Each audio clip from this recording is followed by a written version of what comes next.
Hello, everyone, and welcome once again to the Adventures Travel Club television show. We find ourselves in this adventure in the capital city of Oslo, Norway. And we've given you part of a city tour before, so we're just going to ride around a little bit of the city as we go up, and we're going to see Vigeland Park, which some of you may have heard of before. It was really kind of a mind blower when we got up there. Had no idea it was going to be as big and to see as many sculptures as it was. But Betty, you have some information about when Oslo was only like 800 people?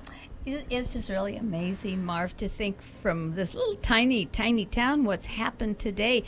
In the beginning, I guess maybe around 1046, it was just a small marketplace. But it's been many things over the years, Marv. It's been a religious center, a fort, a port, a manufacturing center. Listen to this. A university town, and finally a capital housing the sorting and King's Palace.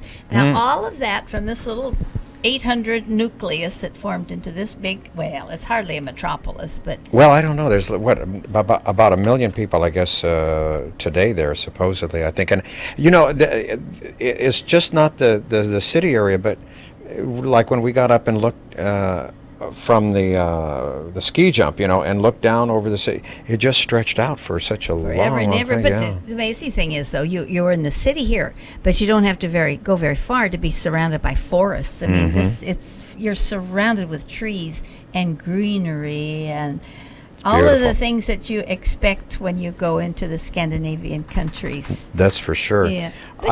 Go ahead. Well, I was going to say, too, I know that a lot of the people do, they take off on the weekends and go way up into the mountains. But here, we wanted to show you the inside of the hotel where we stayed in Oslo.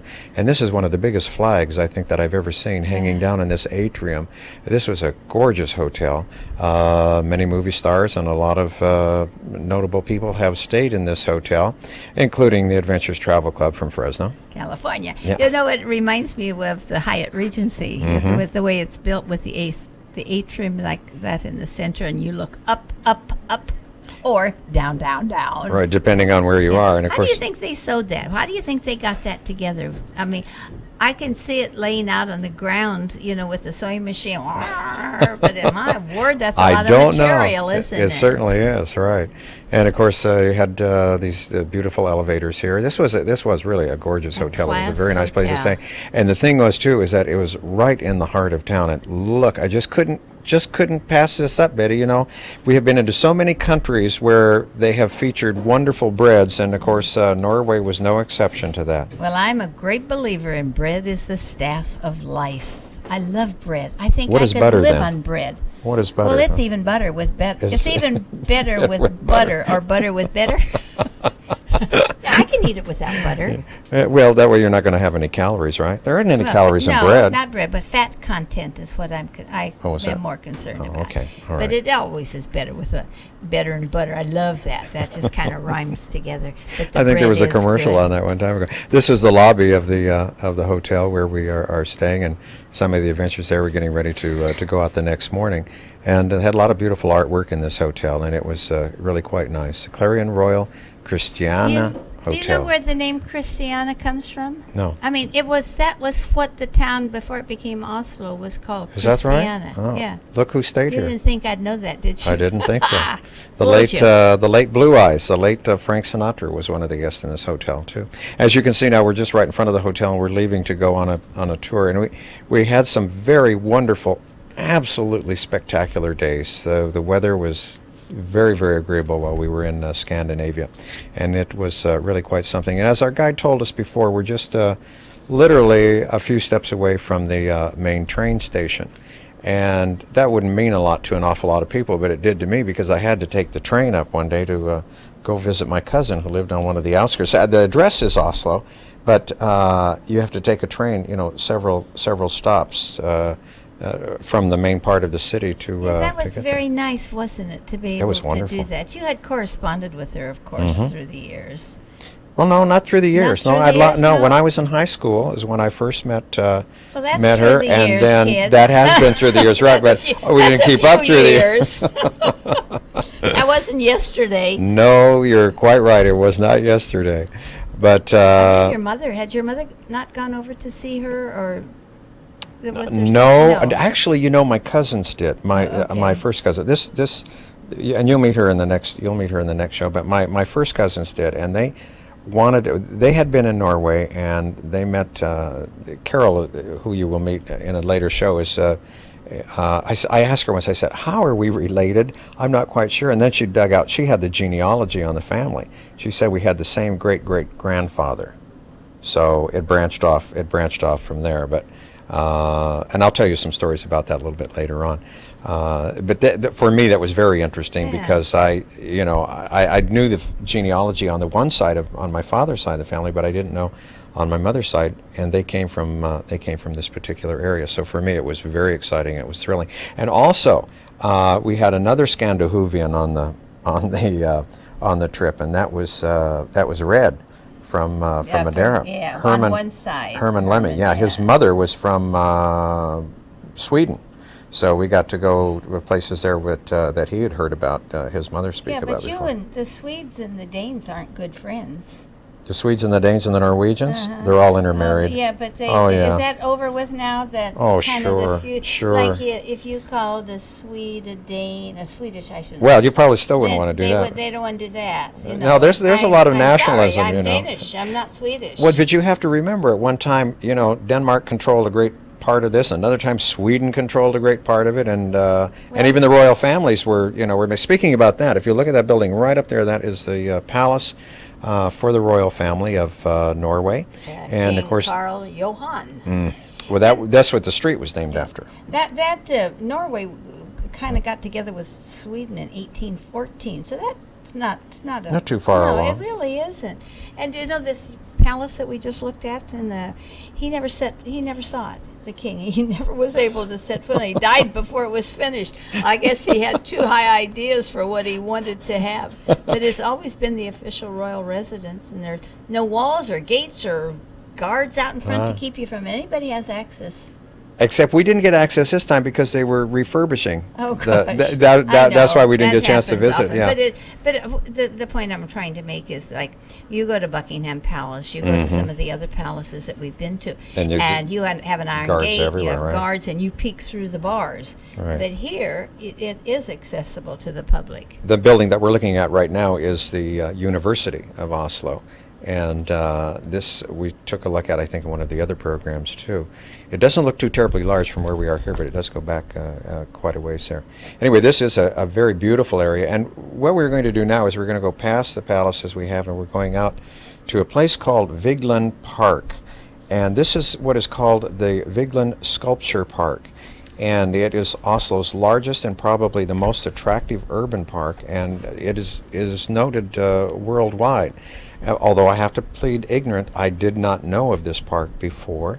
And when we got there, we were able to spend some really great quality time in the park itself. I thought it was kind of gross. Well, Really? that's because they didn't have any clothes on. The statuary, that is. But that was part of it. But I thought some of his creations were. It has to be your a own little far perception, out. It's well, here we are. We have arrived, and of course, this is called the Vigeland Sculpture Park and Frogner Park, and it's Oslo's largest park. And we should mention too that Vigeland, he was an extraordinary artist. In fact, he did all of the artwork here in the park, and it says that his visions would never have been realized without the support from the Oslo municipality and a number of eminent figures from the Norwegian art world.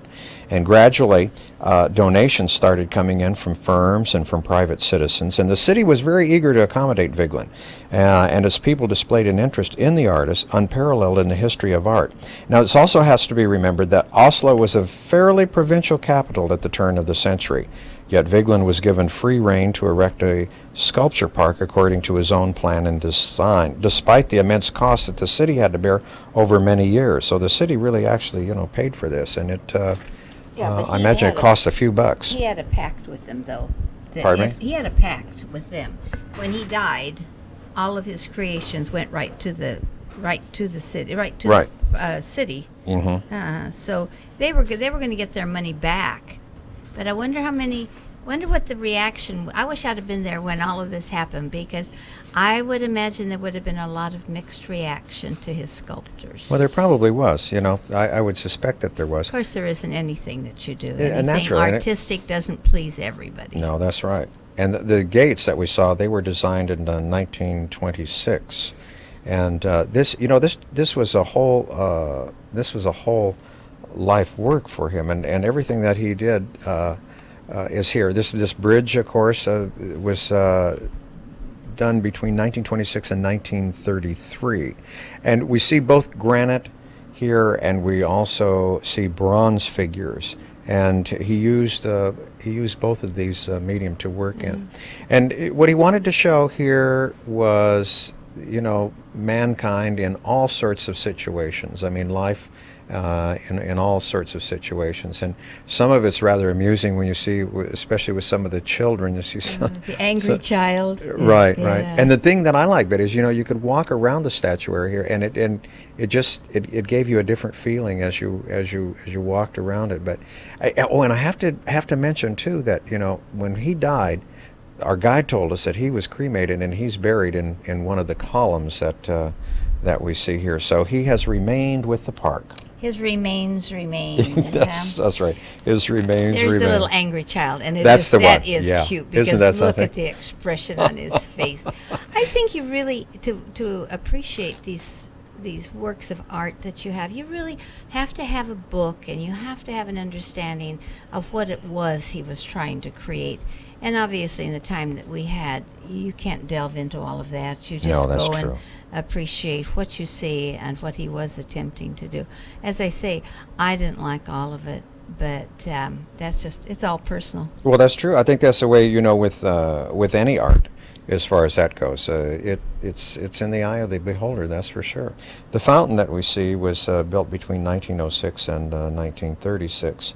And he introduced a new theme here, and that was man's relationship with animals. And that was the area around the fountain. And there's just so much here. We could actually have done a full program on this, but we just didn't have time. Doesn't allow That's it. right. It certainly doesn't. And there's the fountain here. This is the one that we were talking about. And this was, a lot of people think that this is probably his most impressive sculptural effort. But I thought, Betty, I think this is the column that his remains are buried in. Even the I want to say the floor, not the floor. What would you call this? The design on the. Is it a mosaic? The walking area. That's right. And Werner was just take time there, as you saw, to smell the roses a little bit. But anyway, there were designs there too. So smaller designs, as you can see around the fountain, and also the trees that he sculpted here, and the people that those are in interesting. There. But Oslo is a haven for statues. Everywhere you go, you find statues, big ones, little ones, and busts of famous people. Did you know that there was one of President Franklin Roosevelt? No, really? Yeah, and they did that because he praised Norway's bravery during World War II. Well, he so should this have. was sort of a thank you to you for praising us. This what you just saw a picture of was the monolith, and it's 17 meters high, and it's carved out of one piece of stone. We're going to see it here again, and it goes back to 1919, and there are 121 human figures at 3 times the normal scale. And this undoubtedly was his most remarkable. Well, there now you can see the walkways, right? And you can see the designs that he put in there too. Oh, it is really a tremendous thing to see. I didn't mean to be critical of it. All of the things that he was depicting didn't appeal to me, but you still have a great appreciation for the artistry, the creativity. The time it took to yes, do this, and the imagination. I mean, to put that together. He's got children's areas, as we can see here, and other areas we see, and the people here in the foreground, the elderly people that he put there. People in all phases of life, from children to older people. It's almost tragic. I Well, thought the figure, it's very different. I don't think I've ever seen anything like this before. Have you? No, I don't want to see it. I don't like it. I like beauty as such. I don't like figures that. Well, I'm not going to talk about it Okay, anymore, all right, because okay, it that's was that's well okay. worth That's your seeing. opinion. It It is. was well worth seeing, and it was truly a work of art. And the thing is you see this at different times of the year. You see this with snow covered. You see it sometimes in the rain. You see it in the springtime, and it takes on, of course, a different look. I think I'd like to just have stood at the base and read the description of what it was he was trying to accomplish here. Unfortunately, I didn't do that. I'm always Johnny-come-lately, after the fact. Shame on me. Well, anyway, that was our quick visit, as it was to the Vigeland Park. And of course, if you go to Norway, you may want to spend a little more time there yourself and see it. Also, there I had to say too, there were some very beautiful flowers that were in the park. It was landscaped very nicely, and of course, this is more of his work too. This is in the ironwork. Oh, I like that. I Doesn't like things like that is, that. yeah. I mean, that says a lot, doesn't it? And that's just. No, he and that's doesn't just- say anything. He's got his hand over his mouth. It was a woman. It was a Oh, was woman. it a woman? See, I'm Well, going it to get didn't you show. another pair of glasses. I don't know. Well, didn't you see the hair pull back in a bun back there? Haven't you seen that every day when you go downtown or wherever you go? You see the men with their hair pulled back. Well, that's true too. Yes, I guess I will have to agree with you. Okay. Anyway, Thank we you. are going to head now from Vigeland Park. We are going to go up to what we saw in the last program at a distance, the ski jump, and this again was quite impressive. So there were a couple of things on the morning tour that were impressive: the ski jump and also Vigeland Park. Betty, do you know how to pronounce this area up here where the ski jump is? Well, yeah, I think I do. But you are such an expert No, at no, all no, of no, these no. things that Don't I pawn think it off I will on just me. pass it on to you. And after all, with your background and your genetic is that genetic background? maybe genetic, I don't Whatever. know. Yeah, I think Holman colon? That sounds great. Is to that me. close enough? Oh yes, Okay. I like that very, very much. I will give you an A. We won't try it again. Now, it isn't really hard phonetically, but unfortunately, everything is not pronounced the way you think it would No, be pronounced. that's true. You get the in it sometimes. It's good. But we should mention that Oslo is the ski El Dorado with over 2,000 kilometers or 1,250 miles of prepared ski tracks for cross-country skiing and many ski lifts. There's also a lot of alpine skiing there, so the tracks are used throughout the rest of the year. This was a mind blower. Scares me. Yes, it does. I mean, this was later on. We're going to see the ski jump over at Lillehammer, but this, as you can see, sits way above the city of Oslo, and you can see that's where we came in there on the ship.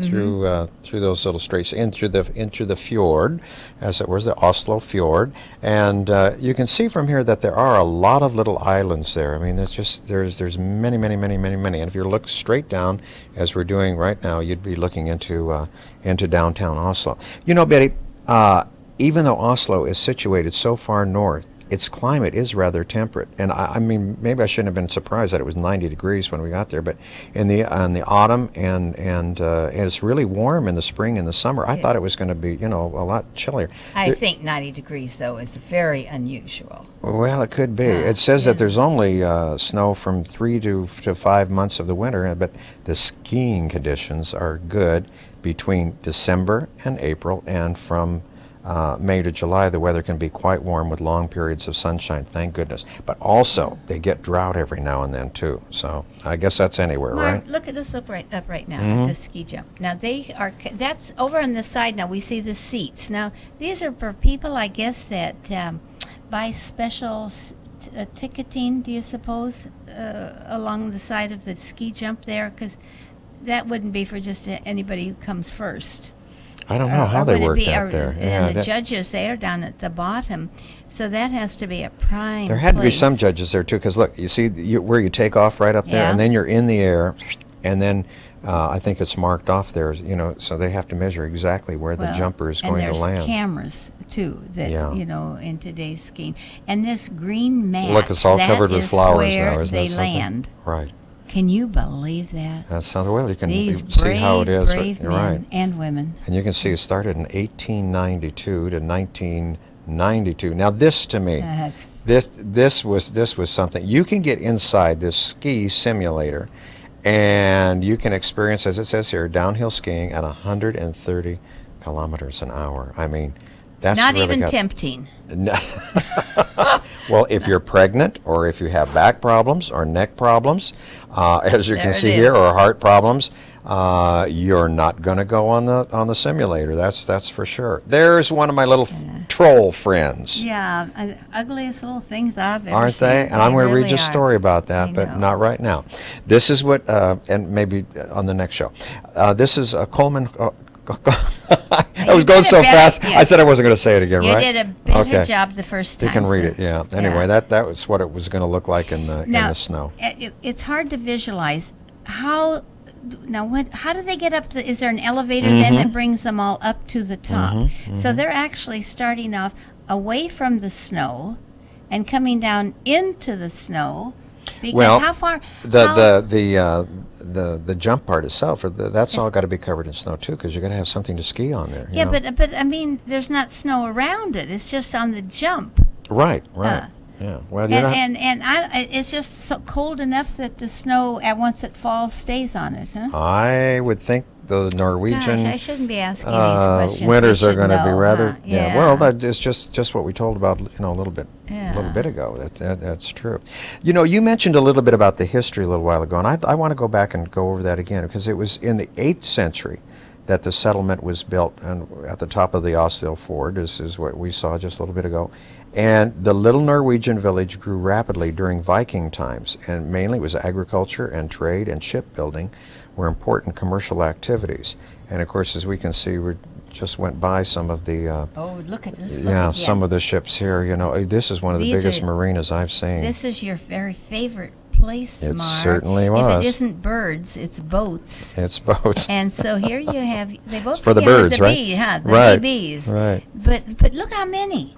I know, it goes on and on and on Why and do you on. think there's so many? Because everybody Because- has a boat? 1 out of every 3 people in Norway has a boat. Have a boat. That's what I was told. And do you think I would that believe they're it. pretty reasonable then, if that Nope. many people I think they're have just. them? I think they're as expensive as any Anywhere, place huh? else in the world. Right. Wow, okay. Right. Even though some of them are built there too. And still we go on. How Yep. many do you think were there? Many. Estimate. I have Come on. no idea. I have no Okay. idea. You're And no we're fun. only looking at one side of it. Yeah, there's a road on the other side over there too, on the other side of this inlet, and there are more ships that are there as well. So there's a lot of sailing that goes on. Anyway, we wanted to talk about the founding of the city. Took place in the turbulent period between the new Oslo, between the Viking Age and Norway's Catholic Middle Ages. Many remnants and ruins can still be found of ancient Oslo in the Memorial Park. The city has a fascinating, interesting, and dramatic history. Oslo's population was substantially reduced during the time of the Black Death, and that was in 1348, which claimed over half of the inhabitants. This epidemic also had political consequences to Norway, which became reduced to a province of Denmark. And it was during this period that Copenhagen was the actual capital of Norway. Oslo was also greatly affected by the Lutheran Protestant Reformation of 1537, with religious conflicts, political separation from the Roman Catholic Church, and the foundation of a Protestant national church. Many ruins of churches and monasteries bear witness to this process. And then, Betty, there was a fire in 1624, which supposedly was started deliberately by 4 witches. Oh, how interesting. Isn't that something? Well, there were a lot of fires. A lot of course, fires. everything, I guess, in the beginning was made of wood. Wood was so available. Mm-hmm. And, Mark, that's what everything was built of. These pictures that we're seeing right now have This is the City Hall. Yeah, and this is just, I thought, tremendous. This is a gigantic clock. It Isn't that truly something? is a huge clock. And that clock, I believe, chimes every hour too, and you can hear that throughout part of the city. You know what? This was begun in 1931, but didn't get finished or open until 1950. Now that's a long time. Yeah, but you have to figure though too. Now remember World War II, and Norway was occupied by the Germans, and there was a big resistance movement in Norway. The Norwegians, they didn't necessarily want to play host to the Germans at that particular time. And some of the paintings that we're looking at right now depict Norwegian life in general, but there is one wall that I wanted to show everyone because it also depicts about the occupation of when the Nazis did come into Norway. And there were a lot of Norwegians that were in prison. There were a lot of resistant members who were caught and who were shot. And there was a very active resistance or underground movement that was going on in Norway during this time. And here are some of those pictures, as you can see right now. Marv. That is a mural, Yeah. and you see you can see the planes coming over, and you can see some of the work. Now look, some of it's almost like slave labor. You can see the starvation. Here's inside of a home, and there's the Gestapo coming inside right here, as you see. That is 85 by 43 foot. And you know, the name of it is The People at Work and Play. But you know, there's more to it than just work and play as you walk along. That's right. And you can see here a lot of the destruction of some of the Norwegian property. Two gentlemen there lined up against the wall, and of course I think we know what happens to them. Then we can see underneath sort of the resistance or the underground. And eventually, as the war went on, of course, there were people that were in prison, as we see here. And then finally, the liberation as the war ended, and Denmark then could say goodbye to their captors, the Germans at that time. If you look out the window in the City Hall here, you can see some of these ships. And you know, Betty, some of these things are, when we go back again, those are for charter. Yeah, wouldn't that be fun? You can charter those. Wouldn't that be great? In an old sailing ship like that? I'll be the navigator, and you be the pilot, and we'll bring a group, and we'll go sailing in the and box lunches. And a box lunch. Yes. Okay, And Harry you're Cherry. on. Harry and Cherry. And there's some kind of a little drink that they make there that. You could have aquavit if you like. What's that? That's you've never tasted that? No, I didn't. Well, if you go to Denmark or Norway or Sweden, it's rather potent. You remember the poutine that we had down in Ireland? Yes. Okay, yes. this runs a close second to it. No, well, it really does. I didn't have that. So. Well, if we needed extra fuel and there was no wind for the sails, we could use that, right? Well, I guess maybe they need a little of that warmth the alcohol Sure, gives in the when it's so wintertime. cold. I know the skiers here just bring a little bit of alcoholic warmth Little with light, them right. when they go. A little Boda bag to wash the throat down and warm them up. Warm you up. As you said, these beautiful murals are all throughout the City Hall here, and there are many, many meeting rooms here, and there's some beautiful chandeliers, and of course even the ceilings I thought were so very, very well done. Everything was nice. Isn't it beautiful? It really is. It really unique. is. Very, very nice. So this was very impressive. And again, some of the kings of Norway. We see one here. Actually, there were three of them that were depicted here in this one particular hall, and hopefully we can talk about that at a later time. But it's almost time for us to say goodbye. However, we've got exciting trips coming up, and if you're interested, give Betty a call at 488-7443. And we'll see you next time. Bye-bye. Bye-bye.